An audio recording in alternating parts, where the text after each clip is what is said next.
Hey everyone, so today's video is a little bit more serious than most. I'm going to tell you a personal story, something that happened to me, something that has to do with cyberbullying. So a lot of you have kind of caught on to something happened and you've been asking me why my ex-boyfriend and I broke up, and this all has to do with that. I never really ever thought I would post this on YouTube because it's, anyone can watch this video and it's a personal thing and it's not something that I really thought I would ever talk about. But I ended up giving a presentation on cyberbullying in my social problems class this week, and I wasn't intending on telling my story there either, but a personal story is so much better and so much easier to relate to than just reading a newspaper article. So I got up in front of my whole class and told the story I'm about to tell you. And after I told it, I felt so much better. It felt good to talk about it, and I just really think that maybe what I went through will help you or someone watching this video just, kind of deal with it and just be able to just get through it. So, what happened, just go ahead and get into the story. My ex-boyfriend's really good friend broke up with his girlfriend at the beginning of this year, and now all four of us are really close and we did a lot of stuff together. So I was kind of talking to him and trying to help him get over his breakup, and it kind of started getting to that point where I felt like he was coming on to me. He would say things like, "I know you're secretly in love with me, I know you have a crush on me, when you and your boyfriend break up, we're gonna get together," and he would say, "Oh, I'm just joking, whatever." But I kind of was like, why are you just joking if you're saying it every day? Like, it's creepy.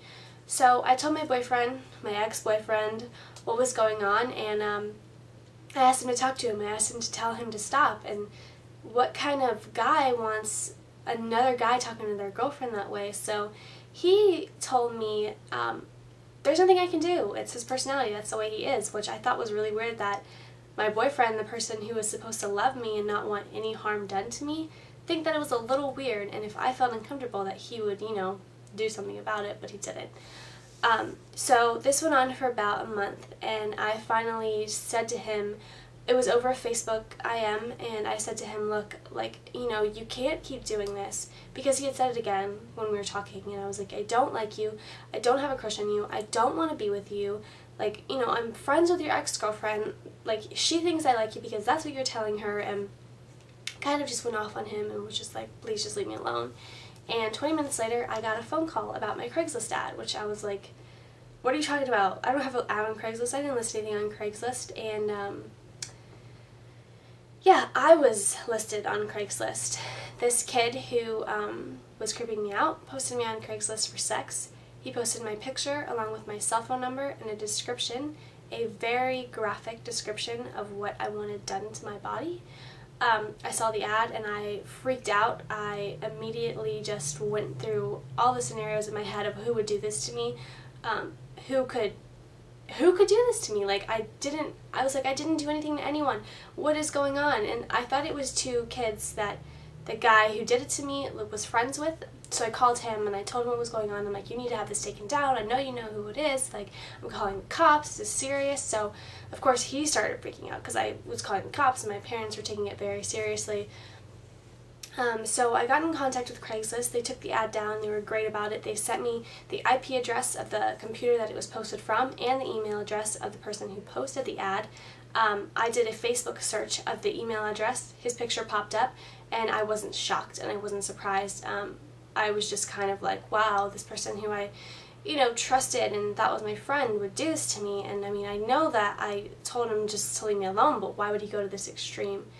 So that all happened. The cops came to my house. They looked at all the text messages. I had a stack of text messages like this printed out of just people texting me and telling me what they wanted to do to me because of this ad, and it was scary, and I was literally just totally shooken up.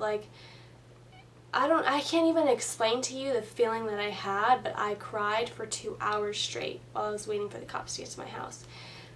I can't even explain that emotion, but it was a mix of being totally grossed out, just feeling like I was so betrayed, just feeling scared, and my boyfriend didn't care, and I had all of these mixed emotions, and it was the worst feeling ever. So that night, I talked to the cops, and he told me I had to talk to the computer detectives, so I had to wait a whole week to talk to them. They came to my house. We all sat down at my living room table, the 2 detectives, my parents, and myself, and I kind of told them what had happened, and I said, I know it's this person, I know for a fact. They didn't even really question me about it. The next day they went to his house.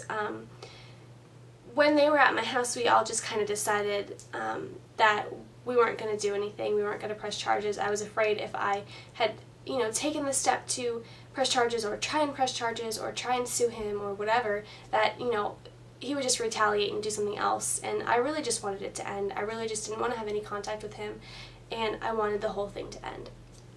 So the cops went to his house early the next morning. They read the ad to his parents. His parents was, they were mad at him, but I don't think they really did anything. So basically he wasn't allowed to have any contact with me. He wasn't allowed to talk to me at all, period. His friends weren't allowed to say, oh, Patrick said this. No third-party contact, no contact whatsoever. So that was fine. So then he ratted out his cousin and his other friend and said, oh, they were here, they did it with me, it wasn't just me, yeah, it was my email address, but I wasn't the only one who posted it. Which, I thought that they were the ones who posted it originally, so again, I wasn't surprised. Because my dad called the cops, they decided to drive past my house and just mess up the easement in front of our house, which is like drive by and do circles and like just tear up the grass and make it muddy and nasty, and they would drive by my house in the middle of the night and scream bitch and whore and slut and all of these things. And I kind of just didn't really, I cared, but I was just like, whatever, like, I don't care anymore, like, it's fine, I know who I am, I know I'm a strong person, and I know I'm none of those things that they're calling me, so it's okay. But it was just almost getting to that point where it was just annoying. It was like, seriously, leave me alone. I don't want anything to do with you or your cousin, and I don't want anything to do with any of your friends. Chase and I had broken up because of this whole thing, because he didn't take a stand like I wanted him to, and it was just a bad situation all around. So this went on for like 6 months of them driving past my house and messing up the grass and blowing their train horns and all of this stuff. And my dad finally found them at a restaurant and sat down with them and said, look, you need to leave us alone. Like, it's done. Maureen has a new boyfriend, Chase has a new girlfriend, it has nothing to do with their relationship or anything like that. You need to just leave us alone. And it kind of went on for about another week, and then it finally stopped and died. But it was just a really bad situation. It was scary. I didn't want to leave the house by myself because I didn't know if they were, going to come up to me or, find me, because we all live around the same area, so we do a lot of the same things, go to a lot of the same places. So I never knew if I'd run into them and how it would be if I did. So after it happened, I went back to school, and one of the girls that was dating, or is still dating, one of the guys who posted the ad was in my social problems class. Just so happens that she wasn't there when I gave the presentation about cyberbullying, but, just having her in my class and seeing her boyfriend and seeing the kid who posted the ad all the time at school, just kind of made me sick to my stomach. Like, I wasn't even afraid, I wasn't scared, like, I didn't, I could walk up to them and look them in the eye and not, turn my back to them, because you shouldn't do that, but it was just like, why, is there so much hate and animosity, and like, I don't know, it just, I felt like they were like mad at me for calling the cops, but in all reality, I had a perfectly good reason for calling the cops, and so it was just a big mess. And that's what I kind of, went through at the beginning of this year. And a lot of you guys probably, in my videos, you're like, oh, you look really upset and you look really down. Well, that was part of the reason.